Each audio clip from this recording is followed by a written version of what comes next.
உங்களுக்கு வணக்கம். 2021 தமிழக சட்டப்பேரவைத் தேர்தல்.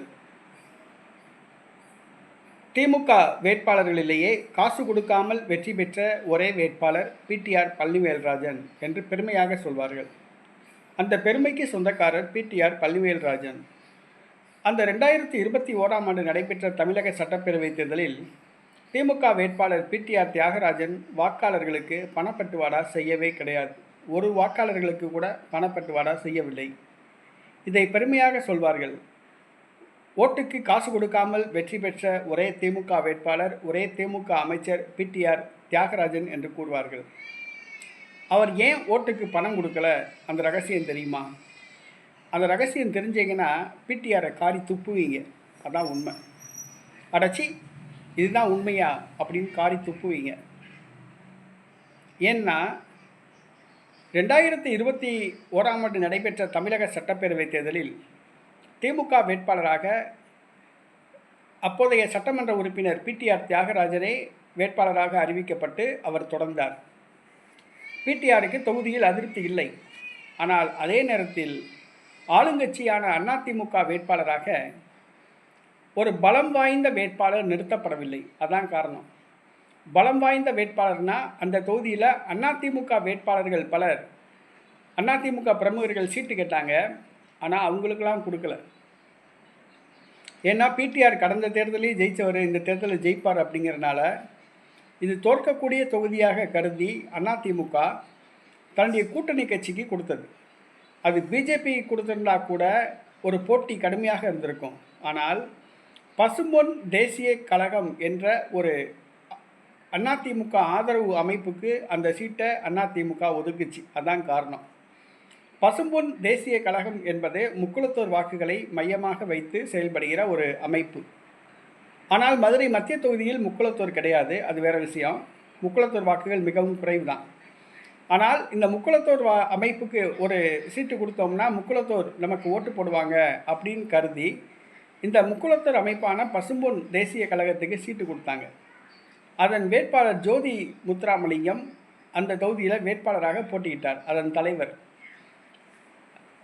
அதிமுக அந்த வேட்பாளருக்கு வேலை செய்யலை. இப்போ பிஜேபி வேட்பாளராகவோ இல்லை வேறு பாட்டாளி மக்கள் கட்சி, தேமுதிக அல்லது தமிழ் மாநில காங்கிரஸ் ஆகிய கட்சிகளுக்கு கொடுத்திருந்தா கூட போட்டி கடுமையாக இருந்திருக்கும்.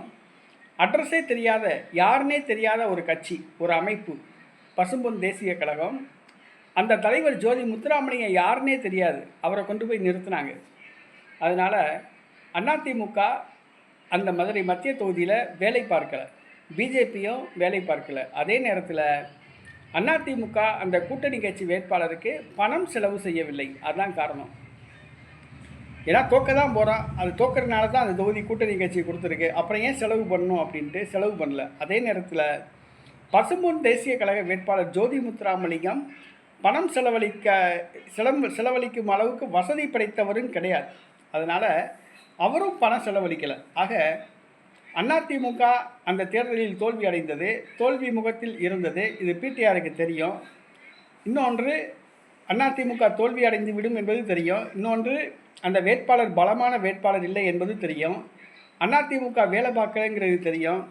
அந்த அதிமுக கூட்டணி கட்சி வேட்பாளர் பணம் படைத்தவர் என்பதும் பணம் படைத்தவர் இல்லை என்பதும் திமுக வேட்பாளர் பிடிஆர் தியாகராஜனுக்கு தெரியும். ஆக அந்த தேர்தலில் அதிமுக வாக்காளர்களுக்கு பணப்பட்டுவாடா பண்ணலை. ஆகையால் திமுகவும் பணப்பட்டுவாடா பண்ணலை. அதிமுகக்காரவங்க அந்த கூட்டணி கட்சி வேட்பாளருக்கு வேலை பார்க்காததுனால எளிதில் திமுக வேட்பாளர் வெற்றி பெறுவார் என்ற ஒரு நிலை அப்பொழுது ஏற்பட்டது. அப்போ தான் பிடிஆர் தியாகராஜன், நம்ம தான் ஜெயிக்க போகிறோம்ல, அப்புறம் ஏன் பணத்தை போய் வீணாக இறைச்சிட்டு அப்படின்னு சொல்லிட்டு அவர் பணம் வாக்காளர்களுக்கு கொடுக்கல. அதுதான். அதாவது அதிமுக வேட்பாளர் தோல்வி அடைவது உறுதி. பலமில்லா ஒரு அதிமுகவில் பலமில்லாத ஒரு வேட்பாளர். ஆக போட்டி கடுமையாக கிடையாது. ஆக எளிதில் வெற்றி பெற்று விடலாம் என்ற தன்னம்பிக்கையோடு அவர் பணத்தை இறைக்கலை. அதே நேரத்தில் போட்டி கடுமையாக இருந்திருந்தால் அதிமுக சார்பில் அதிமுக வேட்பாளரோ பாஜக வேட்பாளரோ நிறுத்தப்பட்டிருந்தால் போட்டி கடுமையாக இருந்திருக்கும். அப்போ ஓட்டுக்கு காசு கொடுக்கறது தவிர பிடிஆருக்கு வேறு வழி இல்லாமல் இருந்திருக்கும். ஆனால் வேட்பாளர் பலமில்லாத வேட்பாளர் எதிர்த்து நிற்கிற அதிமுக கூட்டணி வேட்பாளர் பலமில்லாத வேட்பாளர் என்பதால் எளிதில் வெற்றி பெற்று விடலாம் என்ற மமந்தையில் நம்பிக்கையில் பிடிஆர் பணத்தை இறைக்கலை, ஓட்டுக்கு பணம் கொடுக்கல. மற்றபடி நல்லெண்ணத்தில் ஜனநாயகத்தை நிலைநாட்டணும் அப்படிங்கிற எண்ணத்தில் அவர் பணம் கொடுக்காம கிடையாது. நம்ம ஈஸியாக ஜெயிச்சிடலாம் அப்படிங்கிறதுனால அவர் பணம் கொடுக்கல. போட்டி கடுமையாக இருந்தால் அவர் ஒரு ஓட்டுக்கு 5000 ரூபா கூட கொடுத்துருப்பாப்புல பிடிஆர் தியாகராஜன். இதுதான் உண்மை.